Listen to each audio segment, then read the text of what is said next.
So in this video, I'll be showing you how to bind your Where Winds Meet account to Google. So now the easiest way to do so is to simply go ahead and just select the menu and choose Settings. Under Settings, navigate through the different options until you find Other and then select it, and then choose Bind Account. From here, this pop-up will appear on your screen, so all you need to do is simply look for Google and click on the option Link. Once you've done that, a pop-up will appear on your screen. So go ahead and click on the button labeled Copy URL, and then go to your favorite browsing app and simply launch it.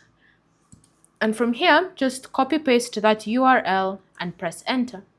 From here, you then need to confirm which account you're going to bind your Google account to. And then confirm that. And once you finish with all of that, your Where Winds Meet account will be successfully binded with Google. So now whenever you click on Bind Account, you should see Google is one of those specific accounts. It now means if you do decide to play Where Winds Meet mobile, you'll be able to continue with your progress as long as you sign in with the same account that you've binded Google with. Then from here, you can just close and exit this menu. Thanks for watching. If you have any questions or comments, feel free to leave them down in the comment section below, and I'll see you in the next video.